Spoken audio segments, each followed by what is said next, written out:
Welcome everybody to another cast on this channel. We once again have a game here played by 𝐏𝐫𝐞-𝐍𝐞, and he's actually opposed by 𝐾𝐬 in the upper right corner, so to say. Yeah, one of the titans, or actually both of them are titans of Age of Empires 3. Both are like playing this game for a long time and very strong players actually. Yeah, absolutely. 𝐾𝐬 is playing with the Swedes today versus 𝐏𝐿 with his beloved Japanese. So yeah, this is definitely a game that is played on like an even level, I'd say. So both of them very strong, very experienced players. Yeah, absolutely. So this map does have a lot of water here, like quite a big water body on the right side of the map. I think 3 or 4 whales in there. And are you mutating into American right now? Water body? Water body. Water body? A water body. A body of water. And this one in the middle, which is actually really helpful for like early fighting. So let's have a look at how 𝐾𝐿 is starting his game here. Is this? No, that's definitely not his perspective. He's actually going for a market, so not the normal consulate opening here. Yeah, so that's kind of interesting, and also getting up his shrine here. Yeah, we'll see what he does. So this is definitely not the normal like shrine boom opener that many Japanese players normally use. Yeah. 𝐾𝐬 is starting standard with Swedes right now, double torp, and also having this like 50 wood. He actually collected them. You can also just leave them lying around because the shrines cost you 250 wood, and the torps cost you 250 wood, and so you have another 50 that you can spend in the initial game.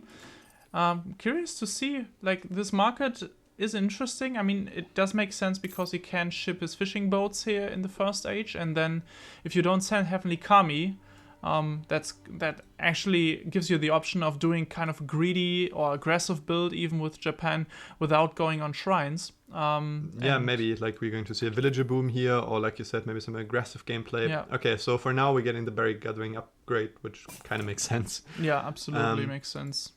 Yeah, by the way, in the last game we noticed that I was a bit, too loud. So we're recording this on like one computer with one microphone, and I was like sitting a bit closer, and also my voice is a bit more like voluminous than 𝐿𝐴𝐵's is. So especially bass heavy, and my microphone. Oh yeah. my microphone detects this bassy sound of your voice more than my voice, but we moved the microphone a bit away from me. That's essentially the story, and we hope that the voices are going to be a bit more balanced now. Okay, so we're going to see the shipping boats, which makes sense. The shipping boats, I love them. I love those shipping boats, the fishing boats you wanted to say, and 3 settlers of Swedish, which now is kind of the meta that they want to go for, because blueberries doesn't make sense to ship them early. Yes, exactly. Exactly. I'm going for this like Sean Connery vibe now. Exactly. Nah, please don't. Okay, so getting 45 food here, actually a good thing, because he needs to have 800 food now, because he didn't start with a consulate, so he needs some more food for age up. He needs a full amount for aging up, exactly. So let's see, do we still see the shrine coming up, the 𝐶𝐻𝐻𝑢go shrine, or do we see another wonder here? Makes me curious, because I wonder. Yeah, I do wonder, because he started with a market. It could be an option to instead go on Torii gates here, and that is indeed the Torii gates. Lovely. Yeah, that's very strong if you want to rely on your shipments, of course, because it gives you 50% more experience from any experience source. This motherfucker is just taking forever, but it's 120 wood. It's well worth it, yeah. Well worth it, but he does get a contest here by the monk, by the Japanese. Shonin, actually, it's not a monk. Yeah, I think in German, like they would be called monks, I believe, but.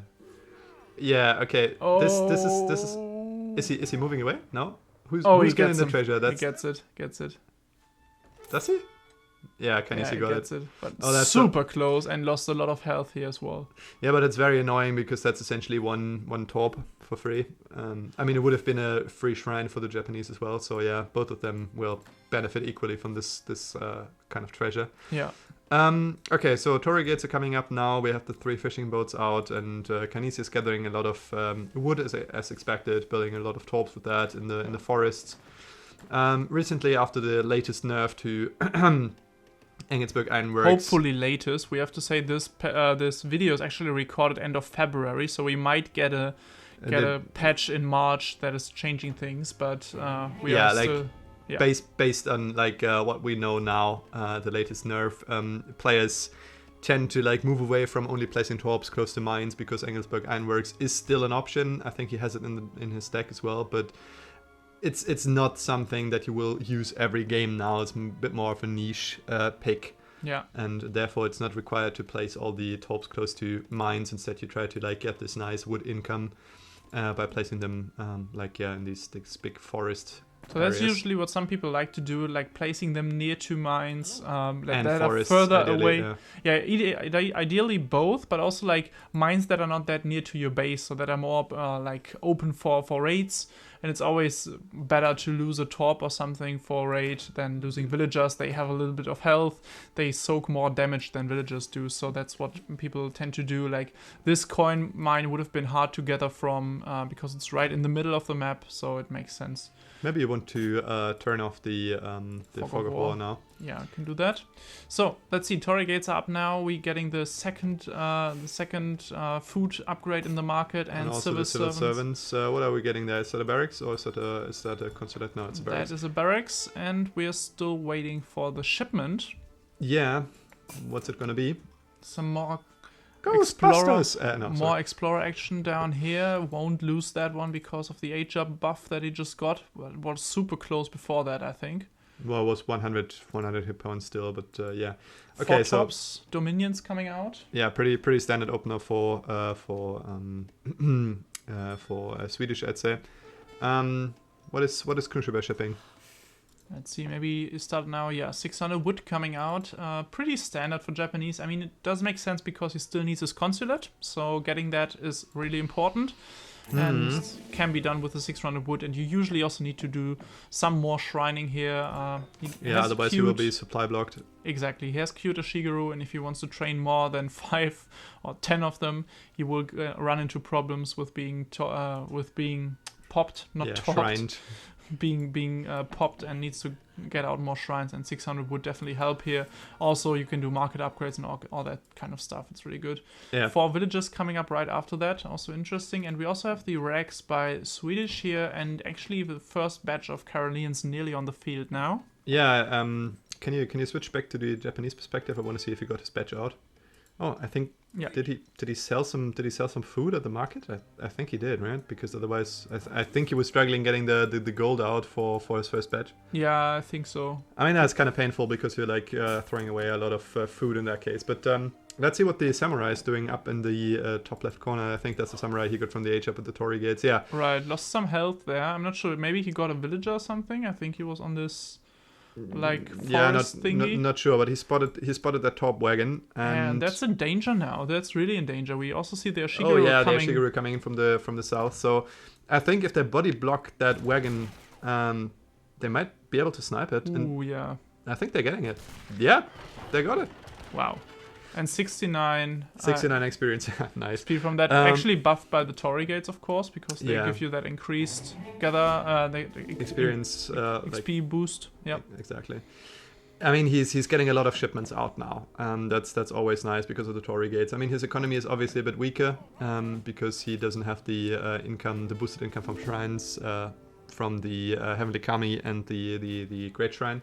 But on the other hand, he gets out more settlers or more villagers like this, so he's already sending his second 4 villagers shipment here, and he's already ahead by 6 villagers because Swedish don't get a villager shipment in H2. Yeah, exactly. They don't have it, so he shipped his first 3, but he also shipped the 3 fishing boats, so that made them quite even. But now he will be able to get out more villagers than Swedish. Exactly, and obviously he's sieging down some torps. I think in return the Swedish will probably contest some shrines somewhere. Okay, this is quite weird. Did he miss that villager? No, I think he's now coming after. I think he didn't see him while he was walking past by him. But now he's. Is he getting him though? Yeah, I think so.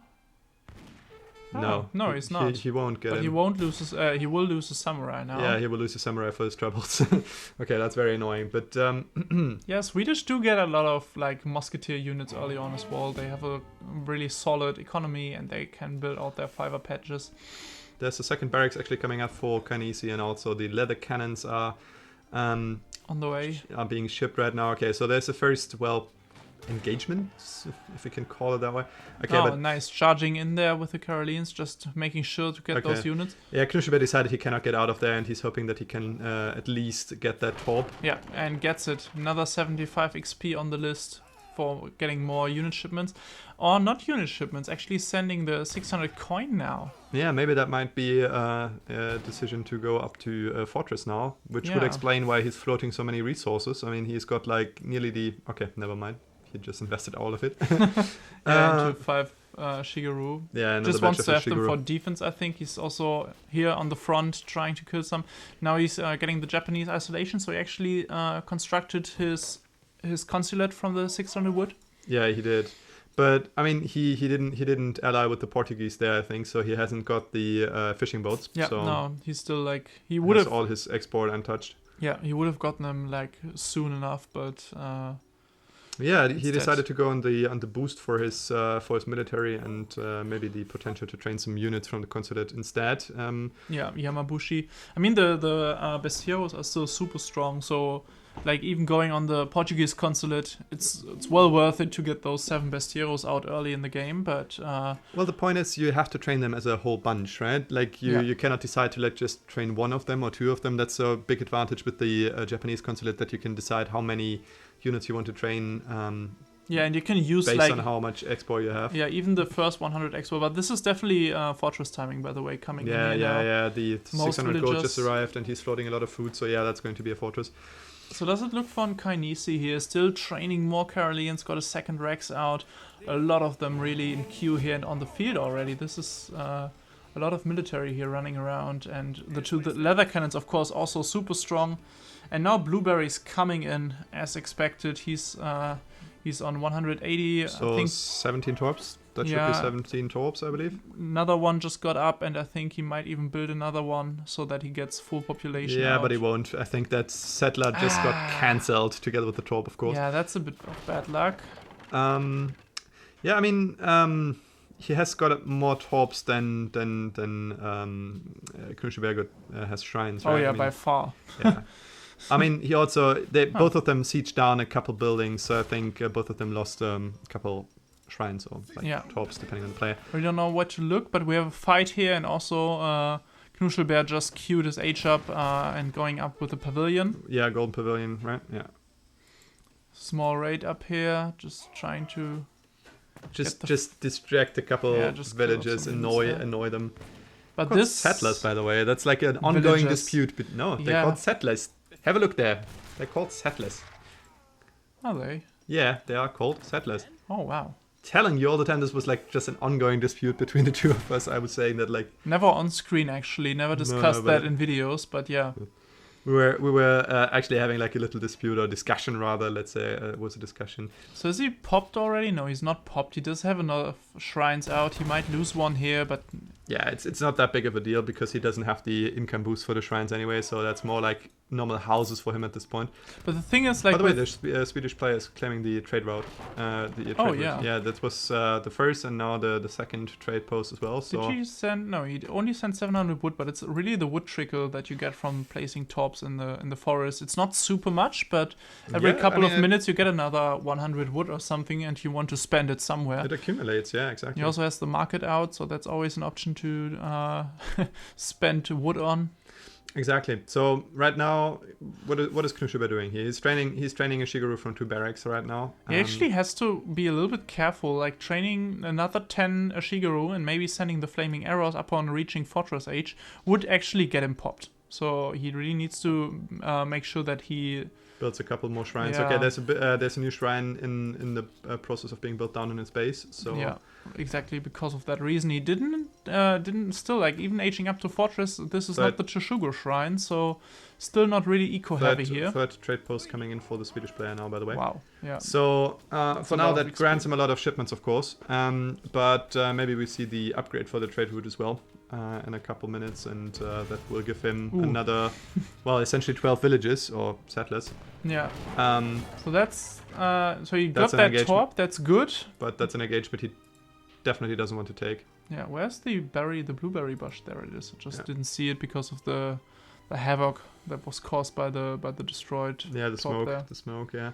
Okay, so now he's nearly up, and we'll see what he ships. I mean, your prediction is flaming arrows, and I think that's a good option here. Okay, actually it's two two flaming arrow shipments coming back to back. Also, I would say veterancy on the Ashigaru. Yeah, Ashigaru, of course. A couple of Contra Yamabushi coming in as well. Those help a lot, sieging down those pesky torps. Yeah, really, really high siege on those units, and with the H up, they also get a buff on their. Yeah, they upgraded to veterancy for free essentially, so that's quite nice as well. I mean, they're not great against enemy units, but obviously you get them for free essentially. So this why not one is use already them? Nearly down. Yeah, from a former push. Yeah, it will go down most. Okay, there's a poke up there. I think he just like sent in his like classic 5 musketeer raid. Oh yeah, that's always bad luck, losing 5 Ashes just for free, basically not being able to do any damage with them. Yeah, Kanisi fought them in melee, so that's quite interesting. He actually decided to like go and charge them. Okay, but this game is pretty even right now, I'd say. I mean, the flaming arrows. Flaming arrows just got out. I think Kanisi is aging up now as well, shouldn't he? Yeah, he's nearly aged up. This is the fast age also, so it doesn't take him long to get up.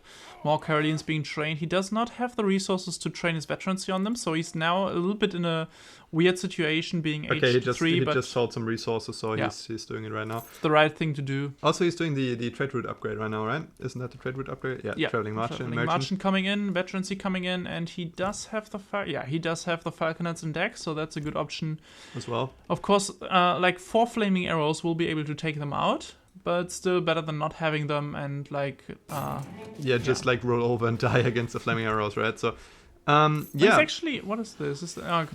But this is a culverin here. Yeah, he built an artillery foundry somewhere. Okay, up there. That's a really good call, actually. A really good idea to counter those flaming arrows. I mean, it's always super, such a big amount of resources for an artillery foundry and artillery in there. It's like 800 resources down the drain just to counter a shipment, but it's necessary. But it's a pretty safe bet that the flaming arrows will come out. And and it's super necessary because falconets won't be able to counter them. And against all those Ashigaru here, you really need to have your falconets ready to use. Yeah, exactly. I think he will just train one culverin. Yeah, that's the Concha going down there. Another cleanup here. Yeah, that's the Concha Yamabushi going down. That's pretty It's not great, not terrible. Yeah, but killing more torps here, and actually this now 3 torps down here. He's putting the pressure on Kanisi. I mean, this essentially boils down to one engagement, right? So like we're having huge armies on both sides right now, and both players actually avoided decisive engagements so far. Like one was always running away, depending on who was in the lead at that point. But now we got the 2 falconets. They actually got a shot out, and the culverin also. A little bit in the back here. I believe. Yeah, that's the culverin. Still in the back. Needs to move up. Yeah, he doesn't want to take this engagement until the culverin has arrived, and that is any moment now. Yeah, and the leather cannon's already pushing in here, trying to get them out. He sent in the consulate upgrade, right? Like as a shipment, the intervention. Yeah. Yeah. He's getting a couple units from that. And also the veterancy on the Yumi archers here. Yumi archers, of course, really helpful for countering those Karelian masses because they're just light infantry and can shoot out musketeer units way better. So let's see. Can we make this? This is the decisive engagement. Okay, this first shot volley. Not going into the cannons. Maybe it would have been beneficial to wait a couple seconds longer. Okay. Nice. Gets that. Yeah. Yep. 1 falconet going down though. Yeah, that was not too good. But there's another flaming arrow nearly gone, right? The middle one is low health. This only needs a couple of shots even from infantry or something. Yeah, exactly. So yeah, we'll see. Quite even though. Quite even trade, I think. I mean, if you have a look at the points, it's like fairly balanced. I mean, they are like 100 points apart. So what's your guess? Who has the better eco right now? Kind of hard to say. So 𝐾𝐲 is in the lead in terms of villagers. But how many does he have? Okay, 10 villages. But Blueberry's on Kanisi, and he still has like a lot of torps with 160 pop. Does give him a good eco, I think. I think it's very much on par, maybe even. I'd say that like for like the last couple minutes.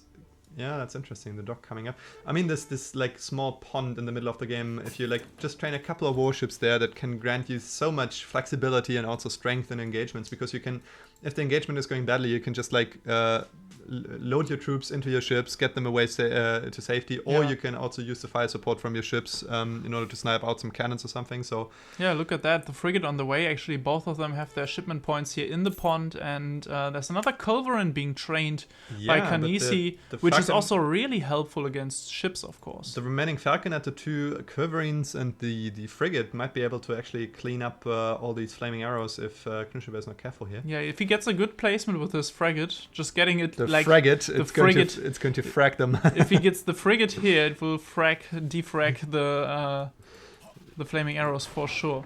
So more Yuumi coming out, also training some 𝐊𝐲𝐧𝐞𝐬 archers just to be able to counter archery. But he needs to be very careful with the flaming arrows here. One salvo from the frigate and the flaming arrows are going down. Yeah. Okay, but he didn't get it out. He didn't get it out. Okay. That was super close. No. Maybe on the concha? No. Oh, that's so frustrating. Okay, yeah, that's like... And he's not moving he got it out. Yeah, that was one flaming arrow going down. That's all the 40 pop up. But he didn't. He still has military in the back here, which is not attacking, and the culverin actually wasn't able to snipe out this flaming arrow here. Yeah, he rescued one of them. And he lost a lot of Karelians already on the first batch of attacks here by the... first bunch of attacks, yeah, sure.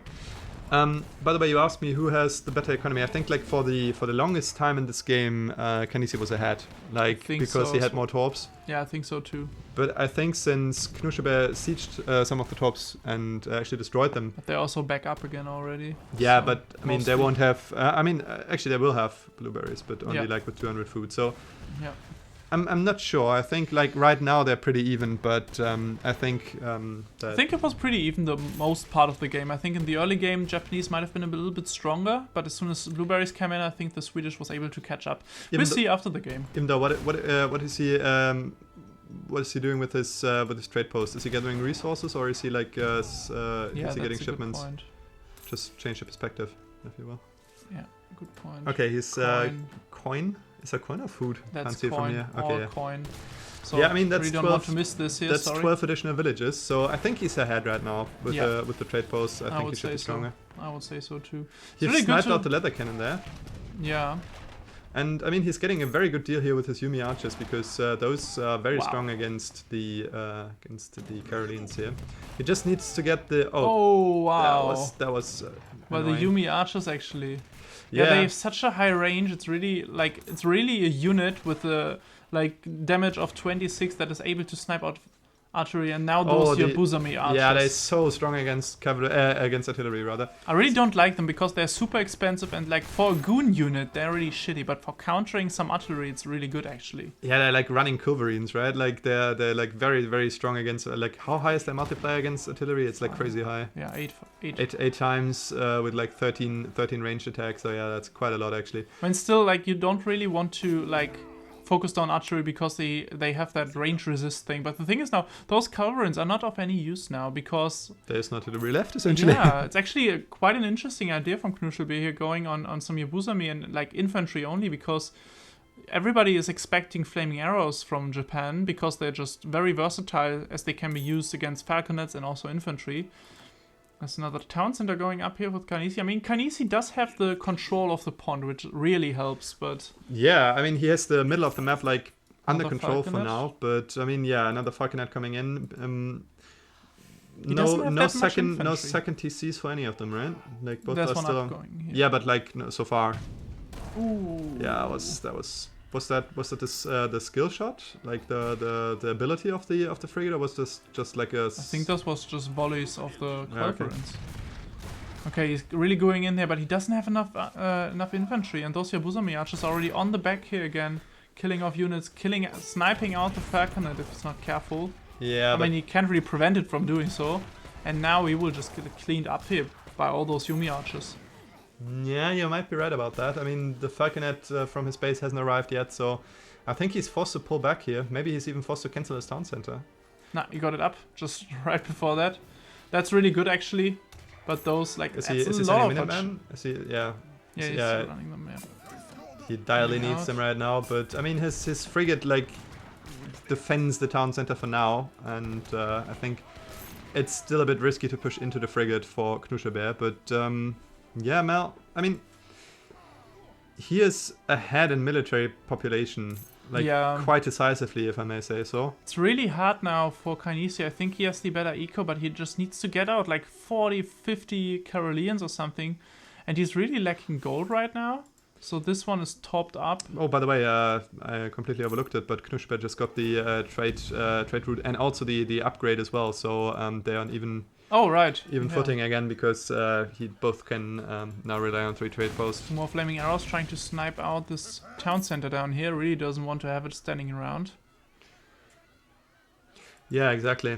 But I mean, right now this is not looking great for 𝐏𝐫𝐞, because like you said, he probably has had the better eco. Maybe he has lost this advantage with 𝐏𝐶 claiming the trade route.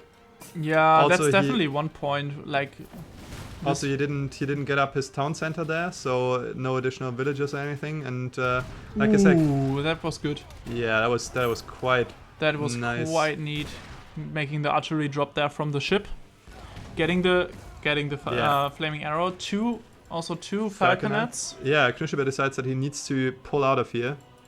And the can town center, hold his town center. Yeah, the town center will stand for now.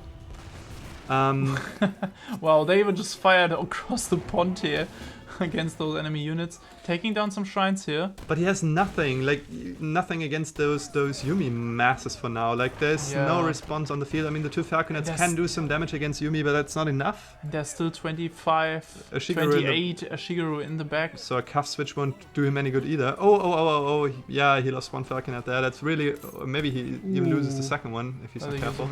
Yeah, he lost the second one as well against 5 Yabusa Mirages.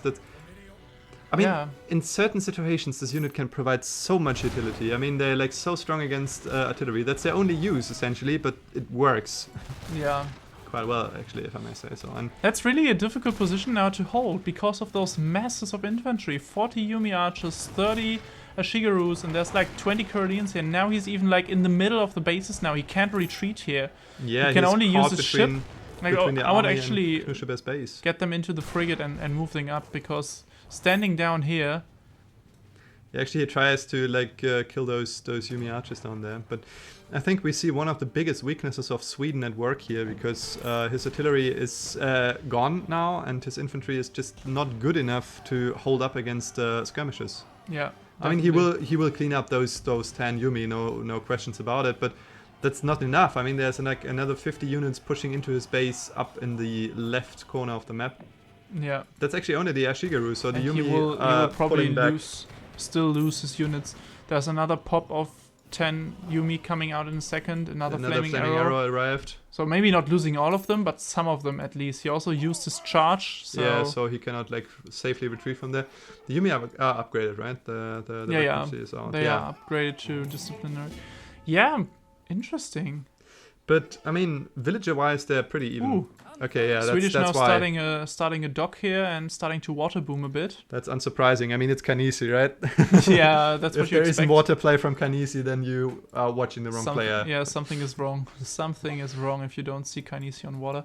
Actually, it would have been a map to really water boom as well, just a little bit. But with Swedish, I think the torps are just the better option.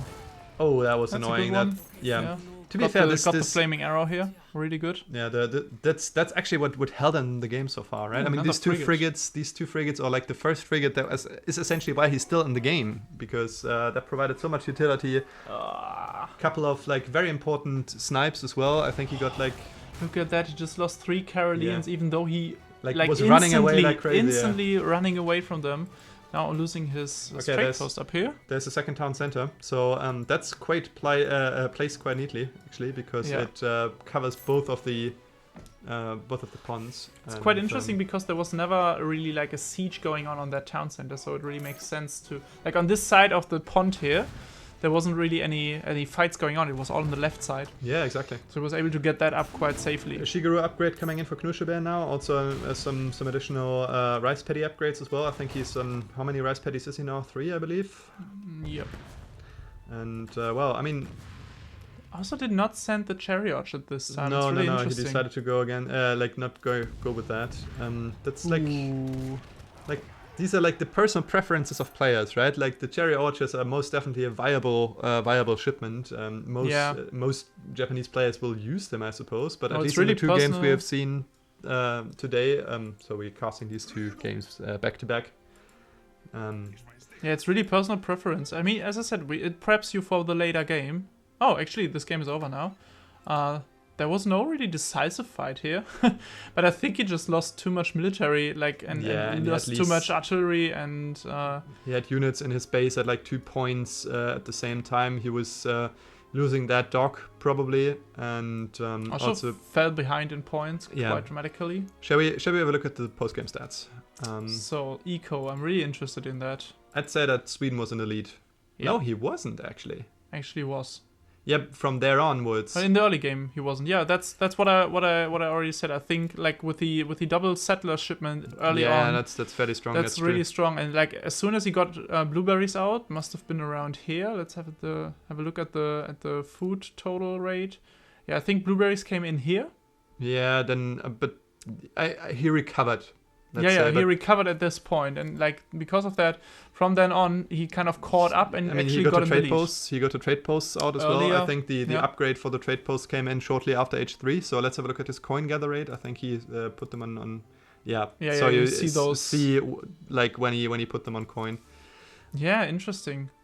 No, I really like. That's actually what I thought. Like having a stronger eco start with Japan here with the double settler shipment, but then as soon as blueberries come in, actually 𝐿𝐸𝐸's taken the lead here. So what was the problem? I think mainly he wasn't really able to counter the Japanese army, right? The Yumi archers are so versatile against Karelians, really helpful. He was dominating 𝐾𝐲-𝐬𝐫 in terms of military population in the early game. I mean, he had nearly doubled the unit population, or like even more, 36 to like 13. So yeah, because of that aggressive fortress age here. Yeah, but I mean, he wasn't that much slower actually. So he was ahead in military population. He wasn't that far behind in like age up and in economy, but yeah, I think the fortress of Japanese was queued around here, and it just takes some time to get him up. Whereas Swedish was probably like it was a fast age exactly. So it's a little bit faster, but it's a bit misleading, of course. But to be fair, the army from H3 onwards, like the Japanese army is rather strong. The Yumi archers are a very strong unit. Flaming arrows. Yeah, exactly. Super strong. Flaming arrows super strong as well. And I think that like H3 is where Sweden struggles at the moment, because from H4 onwards you get like the Svea Lifeguard upgrade for your Karelians. You get like these crazy strong infantry units that are essentially like a mix between skirmishers and heavy infantry, that actually can hold their own against most skirmisher units. Probably not trade cost efficiently with Yumi archers, but still they're not that bad. But in H3 you don't have them, and so I think that H3 is actually where Sweden struggles, because you don't have the proper infantry unit that you can use against skirmishers. Also, well, your eco bonuses are essentially running out, because your blueberries are gone at that or point. Like nearly gone, as you can see down here.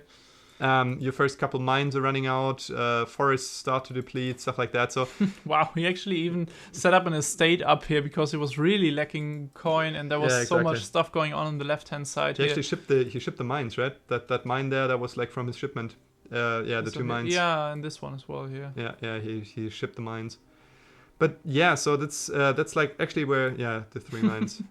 That's where Sweden struggles to actually hold up against a lot of nations, and I think that 𝐾𝐲-𝐬𝐫 realized this and used the advantages of a civilization perfectly here, because he got all these Yumi archers out, which are very hard to counter, like I said, in H3 for Sweden. And, I mean, you can always try to go on falconets, but also this is like really good to counter by Japanese. I think this game displayed why Japanese might be a really good counter to the Swedish boom, because even though you have the better economy and can actually throw in a lot of military, but all the investments that he did into artillery can be countered quite well by Japan, by your Buzumi riders and also the flaming arrows. And when you don't train artillery, well, what can you do against Yumi archers, right? You're kind of forced to do it. I mean, you can also go on like Karelians hussars. Maybe that's a better option, but with all the Ashigaru, just look at this, and So when did he lose all those units? I mean, there wasn't a decisive it was just engagement per se. It was just like these very small engagements, but he fell behind gradually, even like with every engagement essentially. So like every one of these engagements, well, to be fair, they not all of them were bad. I mean, if you have a look at the last one 𝐏𝐫𝐞 had, like where he dropped quite decisively as well. Yeah. But still, this was in the base, right? I think that was the frigates actually. Could also be. I'm not 100% sure which of these engagements was which, but. And what you also have to keep in mind, like in the early game, actually 𝐾𝐲𝐻 lost a lot of units. Like here, he lost 5 units for free. Yeah, he lost another 5 here, then... another 5 here. So he like actually lost a lot of units during the game, just trying to poke in every here and now, destroy some torps. He trained those Yamabushi trying to take down some torps. I mean, he also got some torps, so that's good, but he also lost a lot of units. And even though, despite that, could you look at the buildings? Yeah, I actually wanted to for a do. moment? But even then, like 𝐾𝐬𝐶 was able to wasn't able to get out. Where the fuck are the buildings? Where are they? Stop. Down there. Yeah. Yeah, he like siege a lot of torps down. This part here, yeah. Yeah. But still, like even that, 𝐾𝐬𝐶 just wasn't able to get out a mass of units that is able to counter the Japanese army here. Yeah, I mean, I definitely don't want to say that 𝐾𝐬𝐶 played bad here, not at all. I mean, his engagements essentially with the frigates, the play with the cannons into frigates, that was great, really. It's just that maybe he should have pushed in there a bit earlier. Maybe try to abuse like the fast fortress by the Japanese player, put the pressure on earlier, because he was like in the lead by far at that point. Like in military unit population, maybe pushing in earlier, like abusing that advantage he had there, not allowing the Japanese player to get all his flaming arrows out uncontested. That would have been maybe better, I don't know, but yeah, I think so. There was like 90 seconds here where he was really in the lead, and I think he used that time to push on shrines, which is actually like it's better than not using your units, but I think pushing hard onto the base would have been the better option here. But I think overall this game really shows the weakness of Swedish right now against civilizations like Japan. I mean, Japan are also borderline broken. Many people actually claim that they are borderline broken. I'm not too sure of that, because I don't think that they dominate the whole ladder, and otherwise they would have been nerfed already, like other civilizations got nerfed. But yeah, I think Japan is a really strong civilization if you don't push on them early. So also in this game, like they take their time, but if they get up their economy because of shrines or because of settlers or because for some reason they usually get up their economy, and then they have those really strong fortress age units with flaming arrows, Yumi, Shigeru, and yeah, most definitely. I mean, this, like you said, shows quite nicely why Swedish like suffer in H3. So I wouldn't. I mean, there's still like claims that are too strong and need to be nerfed further. Especially the Karelians are apparently still too strong. I am not 100% convinced of that, because I think this game shows why Sweden has trouble sometimes. Because I mean, they have only like a very few units available. They don't have a proper goon unit they could use against cavalry. They don't have a proper skirmisher unit. Essentially, they only have like one unit composition you can use. You can use Karelians, maybe with some artillery, maybe with some cavalry, but like you will always be like locked into this focus on like heavy infantry. Yeah. Essentially. And that can be very strong. Karelians are a very, very strong unit, but they need to be, otherwise Sweden doesn't have anything, essentially. Yeah, exactly. So, yeah, it's probably hard to balance that, because if you take the strength away in H3, they will be unplayable if the enemy civilization or the opponent's civilization does a fast fortress. And the other way around, I mean, in H2 they're like pretty strong, in H4 they're pretty strong. So yeah, it's kind of hard to balance that. But yeah, this definitely shows like that like in late H3 they definitely have their weaknesses. Yeah, so that was our 2 cents on that topic. Of course, not really skilled or experienced. Well, kind of experienced, but nothing compared to these two. Of course, yeah. These two players here, but just our thoughts on that. If you think differently or want to add your own opinion, feel free to do so. Please feel free to add them in the comments. And also, just a shout out to 𝐾𝐲𝐻 and also 𝐾𝐬𝐶 for sending us this replay and allowing us to cast it. It's really interesting and always helps a lot with understanding the game and the meta and strategies and all that. Really enjoyed that. And yes, I mean, if you want to see more like pro gameplay, feel free to check out 𝐾𝐲𝐻's Twitch stream. We've linked it in the video description, so if you want to see like a bit more experience at work. Yeah, and also check out the streams and everything happening around the tournaments, so you will definitely see those names in there every now and then as well. So yeah, And I really hope that this video is going up before the next patch, because otherwise the whole talking about Japanese and Swedish might have been for waste. Let's see. For naught. Yeah, exactly. Okay. So I think that's all for today, though. Yeah, thank you all for tuning in and watching this video, and see you all in future videos. See ya.